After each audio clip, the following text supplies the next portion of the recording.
I'm Shirlaine from TSC Tuition, and today I'll be talking about what to compare in the Crucible and Year of Wonders.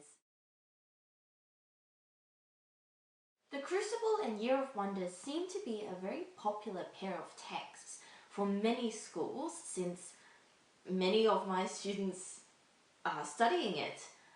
There seems to be a lot of confusion about what to compare or what exactly students are supposed to compare when they're looking at these two texts. Now, in comparative literature, most of what we're doing are comparing similarities and differences. Seems pretty obvious, but for a good comparative essay, I would say you probably want to focus on the themes and how different ideas are explored in the two different texts. So in the Crucible and Year of Wonders, religion plays a very, very big part in the story. In the Crucible, it obviously drives a lot of the actions of the characters, and it drives a lot of the deaths and the backstabbing and the hypocrisy. And what we get in the Crucible is a very pessimistic view of religion and its influence on humanity. Religion in the Crucible seems to attract or intensify all the negative things that's awful about humanity. So it drives the jealousy, it drives that greed for power, it drives the gossip, it drives that sense of self-centeredness that we find in many of the characters and the lack of regard for other people's well-being. In Year of Wonders, we get a slightly different sense of religion and its influence on society. It was one of the main drivers for the quarantine itself, so they saw that as part of their faith they had to put an end to the plague, that they had to, that the buck stops here, even if the town pays a huge sacrifice for that decision. However, we also see some of the more negative influences of religion. So you get the drowning, for example, the witchcraft, again, the accusations, that sense of paranoia and fear of the other, or fear of the unknown, or fear of the devil, whatever you want to call it. So in the two texts, we get these two slightly different views of religion. One is, I think, quite critical of the role, that would be the Crucible, and in Year of Wonders we get a slightly more nuanced understanding of religion. The other main theme that I would say are present in both of these texts are women's role in society, and also feminine power, or women's power, or how women access power. In the Crucible, women don't have a lot of power. The only way that we really see women being powerful or accessing power is when they're accusing other people of witchcraft.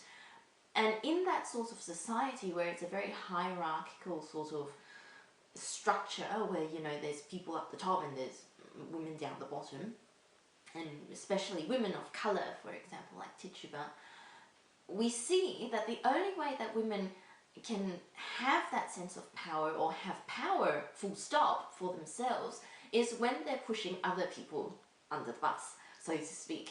So in the Crucible, the lack of empowerment for women is a major factor, I would say, for the events that unfold in the play. Because of the lack of power that they experience, the only way that they can sort of save themselves in that situation is to start accusing other people and sort of drag themselves on top, and step on everybody else in the way. In Year of Wonders, again, we get a slightly more nuanced understanding of women and empowerment. Of course, we see women being disempowered in Year of Wonders, just the lack of education, the lack of social power that they wield over others. But at the same time, we see women exercising that sort of scientific knowledge or medical knowledge in terms of midwifery, that they bring life into the world, that they're quite crucial in the village in AM, because they are the midwives. They are there to help deliver babies and to help save lives, to to usher new life into the world. So in Year of Wonders, we get a much more nuanced, again, sense of the different kinds of power that women experience and can access in the village. The other thing that I would point out to a lot of my students is that sense of isolation in the Crucible that we do not get in Year of Wonders. So in the Crucible, we don't get that sense of Salem being part of a network of different towns. We never hear of characters within Salem going, oh, well, we shouldn't do so-and-so because, you know, so-and-so's got a cousin in this other village, and if we do, you know, if we stone her or burn her or whatever, then they're going to be very upset with us. We don't get that sense of Salem being a part of a wider community. Salem is very much in and of itself the community. It is the representation of humanity, so to speak, in the play. We don't hear of travellers from other towns. We don't hear of characters who have left Salem for other towns. We don't get interactions, full stop, between Salem and other villages or other towns. So in essence, Salem is very much a microcosm. It is a self-contained unit of humanity. We just don't see that sort of interaction with others or outside of itself. And the end product of that is that Salem essentially tears itself apart from the inside out. In Year of Wonders, we don't get that sense at all. In Year of Wonders, AM is very much a part of a wider community. That's why they enforced that quarantine upon themselves. They understood that they were part of a much wider community of people and that they had a responsibility unto these other pockets of communities in their country. So in AM, we don't get that sense of isolation as much with the Crucible. The sense of isolation that we do get, I wouldn't completely say that we don't get that sense of isolation, but we do. But the sense of the isolation that we get in Year of Wonders is very much we've cut ourselves off willingly and we miss it.